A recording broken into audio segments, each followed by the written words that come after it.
Muslim Philosan, High Commissioner for Pakistan. Mr. Asif Rangoonwala, Chairman, British Pakistan Foundation.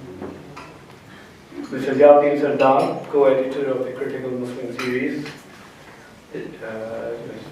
Sania Qureshi, distinguished guests, BPF members, ladies and gentlemen, good evening and a very warm welcome to the High Commission. It gives me great pleasure to share with you my thoughts on what we hope will prove to be an evening to reflect on who we are as Pakistanis. It's of paramount importance to debate the varying perspectives of identity, religion, culture, and politics in the current times to understand ourselves better and to communicate better with the others. It becomes even more significant in a rapidly changing and increasingly interconnected but ideologically divided world. The Pakistan society provides an excellent example of the different ethnicities, culture, social and political order, and of the languages spoken in the country, but all of us joined together with a single identity, that of Pakistanis.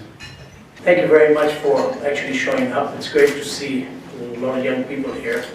And I think BPF, there's been a lot of noise about BPF and what they're doing and how they're doing it. And because it's still in the infancy, we're still feeling our way about it. But I think there's 2 or 3 very clear messages that we wanted to get across. First of all, it's about the socio-economic development of Pakistan itself and how can we help Pakistan. We need to understand that there are anywhere between 8 and 12 million Pakistanis living outside of Pakistan, who we feel as BPF need some form of representation. So, it's not about being from Faisalabad or Gujranwala or Karachi or Lahore or wherever it is. It's about Pakistanis who live abroad and what can we do. As I was mentioning to somebody just this evening, I said, during the week, a couple of times in any news that you see, you'll see in a ticker tape something about Pakistan. So for 184 million people who have created so much noise in the world, I think we need to consolidate and harness that. And BPF, along with APF in the US, has decided that we're going to take on this challenge. Getting to BPF and what are we trying to achieve here?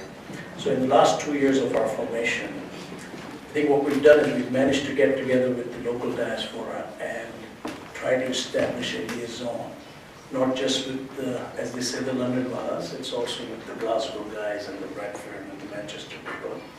And and not because I'm sitting in the High Commission here, but I must say that the cooperation that we've received from the Pakistan High Commission here and the Commissioner himself, as His Excellency, has been fantastic. Like this event tonight, they've offered us full cooperation. They said, whatever we can do for you, we're ready to do it. You can use our place.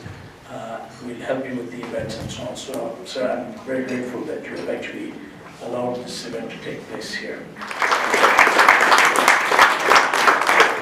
When we look at Islam, both in its sources like the Quran or the life of the Prophet Muhammad and the early history of Islam, one question arises. Why was it possible for Islam to spread throughout the world so quickly and so rapidly? And my answer is simple. It was critical thought. Because if you look at the Quran, systematically it asks people to think, to reflect, to seek education, to question things. I mean, the Quran itself is full of questions from beginning to end. And that was what made the Muslim civilization great. Unfortunately, for the last 400 years ago, for almost 400 years now, we have lost the art of asking questions, how to engage critically with the world, how to criticize ourselves, and of course, how to criticize others. And I think unless we learn to criticize, we are not going to become a thriving, dynamic culture and civilization. And that's why I've launched Critical Muslim. And the idea is to promote critical thought in every way, not just in religion, but also in culture, in science, technology, in all aspects of life. And it's criticism not about ourselves, not just about Muslims, but it's also criticism of the West. And of course, we have to learn to accept the criticism from others. So it's criticism all round. My name is Atif Nawaz, And I'm Savas Papasava. and we're at the Pakistani High Commission today to screen our documentary film Postcards from Lahore, which we were lucky enough to win an honourable mention laurel at the. What was it again? It was, I don't remember, it's something that I don't. It was the Los something. Los Angeles. Los Angeles Movie Awards, that's right. It won an honourable mention at the Los Angeles Movie Award, and we're lucky enough to get to show it today at the Pakistani High Commission. It's a film I made, I shot a couple of years ago in Lahore, which is my favourite city in the world. I don't know about the people in this room, but I just think it's the most beautiful place. Would anybody agree with me? No? Well, it's not raining there, so it's a wind straight away. There we go. Yay for the weather. No, it's my favourite city in the world. My parents were both born there. I visit it every year. I visit it every year, and I spent some time with my wife there as well last year. So it was a wonderful city to me. It's really close to me. And I went there, and I felt this responsibility as a British Pakistani guy to showcase a good side of Pakistan. Because what you see in the media in general isn't very positive, and you don't get these wonderful images there. You kind of see people who kind of show you a very negative side of the country, and I wanted to show something a bit more positive. I personally really enjoyed seeing the desserts made in front of me. This is amrati. It's kind of like a modified jalebi. Thick Krispy Kreme with extra sugar. This is a local delicacy called Cola. It's not unlike a slush puppy, but instead of a machine doing all the work, someone physically grinds the ice for you. What a beautiful symbol for the city itself. Beautiful to look at, fascinating to absorb, and with a raw sensibility that gives it an indescribable identity, a unique spin on something very familiar.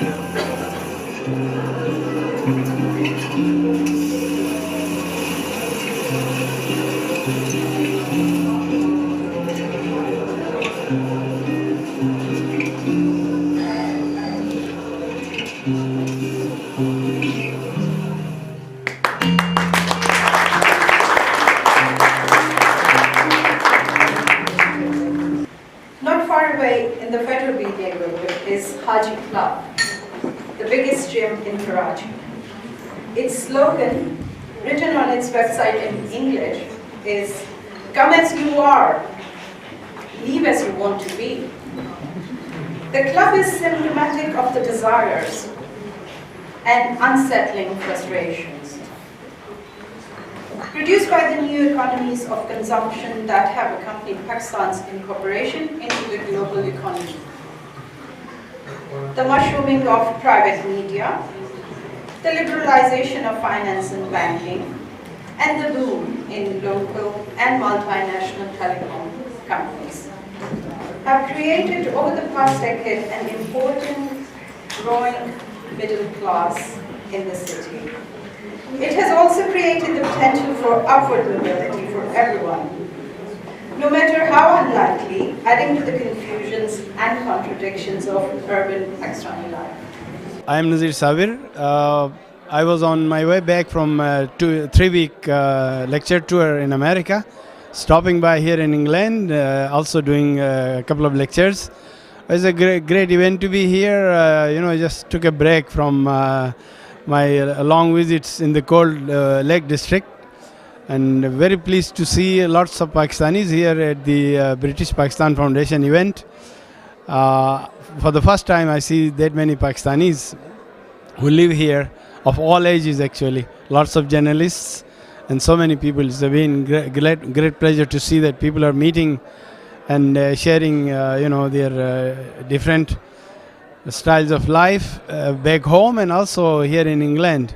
With Pakistan, one of the things that I really would like to help Sonia and British Pakistan Foundation and those of you who want to show the side of Pakistan that the media in America and Britain never show or hardly ever show. They show 2% of the truth 100% of the time. But they can't fool me because I've been there and I've seen the other 98% they never show. So if any of you ever need me to speak to other Goras or anywhere else in the world about the wonderful, beautiful people of Pakistan, those heroes that were mentioned, those people that nobody ever hears about, people that are working in the villages, honest, decent Pakistanis that I would love to highlight and talk more about, that I know personally and have seen what they've done, then please consider me at your service. And I appreciate your time, and I appreciate again, this lady, Sania Qureshi, she is a gem for this community of expats, and she has done so much, and she's going to do so much more. And I hope that all of you realize how valuable an asset that you have in her. And I really appreciate it for all that she's done for me to help me introduce me to people in the British Pakistani community.